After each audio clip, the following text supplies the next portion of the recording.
Hello friends, मैं हूं प्रभात पोद्दार। आप देख रहे हैं नॉट अ लॉन्ग स्टोरी। यह है बिजनेस तड़का।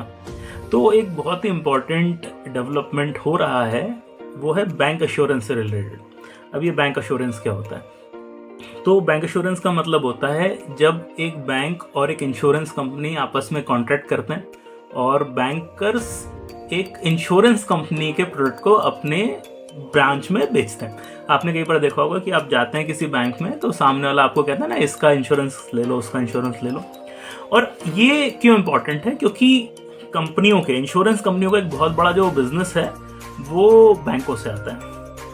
5.93%, यानी करीबन 6% जो जनरल इंश्योरेंस का धंधा है इंश्योरेंस कंपनीज का, वो बैंकों से आता है। और अगर लाइफ इंश्योरेंस की बात करें तो करीबन 17.5% धंधा इस चैनल से आता है। तो ऑब्वियस सी बात है, एक बहुत इंपॉर्टेंट है।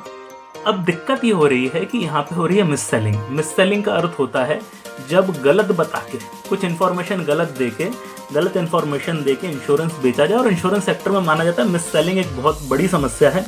अगर आप एक छोटा सा डेटा लेना चाहें तो सन 2021-22 के दौरान 2,20,341 कंप्लेंट्स आई थी बैंकों से मिस सेलिंग की, यानी 2 लाख से ज़्यादा कंप्लेंट, 2,20,000। अगले साल यानी 2022-23 में थोड़ा सा कम हुआ, लेकिन फिर भी 2,02,640 कंप्लेंट आई थी, यानी इतनी मिस सेलिंग हो रही है। अब आपके मन में आ गए, भैया ये मिस सेलिंग हो रही है, इसके पीछे रीज़न क्या है? इसके पीछे रीज़न है कमीशन। एक बैंक जब किसी को लोन दे के पैसा कमाता है तो वो एक रिस्क उठाता है। मैंने आपको 1 करोड़ का लोन दिया, अगर वापस नहीं आया तो मेरा पैसा डूब जाएगा ना। लेकिन जब मैं किसी की थर्ड पार्टी का सामान बेचता हूँ, जैसे insurance, mutual fund, cross selling जैसे कहते हैं, जब ये करता हूँ तो उसमें मेरे को सीधे सीधे मोटा मोटा कमीशन आता है। फी बेस्ड इनकम है, सामान बेच दिया, पैसा आ गया, ज़्यादा सोचना नहीं है। इसीलिए हर बैंक चाहता है अच्छा इसको मोटा कमीशन मिलता है इसके सामने। इसमें दिक्कतें कहाँ हैं? दिक्कतें ये भी हैं कि न केवल कंप्लेंट सारी गलत बेचा जा रहा है, बल्कि इससे प्रॉब्लम एनपीए का भी बढ़ रहा है, नॉन परफॉर्मिंग एसेट्स का, जो जानते हैं डिफॉल्ट्स का। देखिए, मैं खुद स्टेट बैंक ऑफ इंडिया में एम्प्लॉय रहा हूँ 7-7.25 साल, तो मैं थोड़ी अथॉरिटी से ये चीज़ कह सकता हूँ कि कई बार इतना प्रेशर हमारे ऊपर आता था कि इंश्योरेंस बेचो, कि कोई आदमी लोन मांगने आता था तो हम कहते थे, मैंने तो कभी इंश्योरेंस नहीं बेचा, बट मैंने देखा लोगों को, वो कहते थे लोन चाहिए तो इंश्योरेंस लेना पड़ेगा।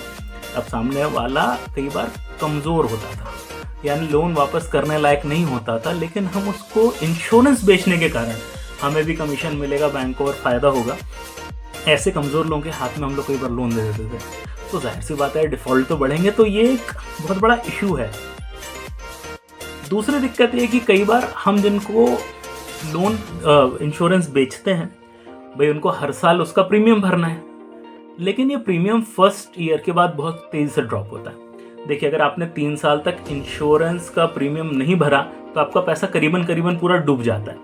तो एक शब्द होता है परसिस्टेंसी, यानी जिस आदमी ने इंश्योरेंस लिया है वो हर साल उसका प्रीमियम भर रहा है कि नहीं। तो ये LIC का डेटा है, 6% की परसिस्टेंसी है। अर्थ ये है कि अगर आज की तारीख में किसी व्यक्ति ने LIC वगैरह बैंकिंग चैनल से लिया या अदरवाइज लिया, तीसरे साल आने तक मात्र 6% लोग पैसा भर रहे हैं, यानी 94% लोगों ने पैसा भरना बंद कर दिया, उनका पैसा तो डूब गया।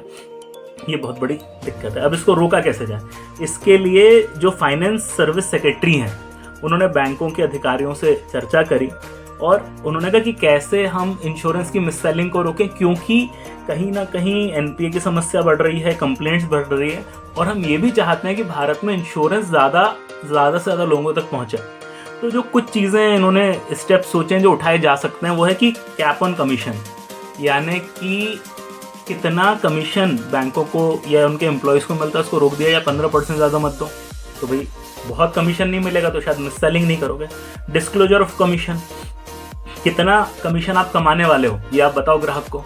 लेकिन जो सबसे इंपॉर्टेंट पॉइंट है वो है delinking banks employees performance with sales target, यानी कि आज की तारीख में कई बैंक के एम्प्लॉयज़ के ऊपर प्रेशर होता है कि अगर आपने इतना इंश्योरेंस नहीं बेचा तो आपको हम नौकरी से निकाल देंगे। ये बहुत बड़ी प्रॉब्लम है। इसके कारण एम्प्लॉय कई बार प्रेशर में आके भी बेचता है। इन्होंने कहा है कि अब हम इंश्योरेंस टारगेट्स को उसके परफॉर्मेंस से अलग कर देंगे, और अगर हमने अलग कर दिया तो कहीं ना कहीं ये मिस सेलिंग ऑफ इंश्योरेंस कम हो जाएगी। मुझे लगता है बहुत ही अच्छा स्टेप है। अगर इसके मामले में हम कुछ कर पाए तो इस देश की बैंकिंग सिस्टम थोड़ी सुधर जाएगी।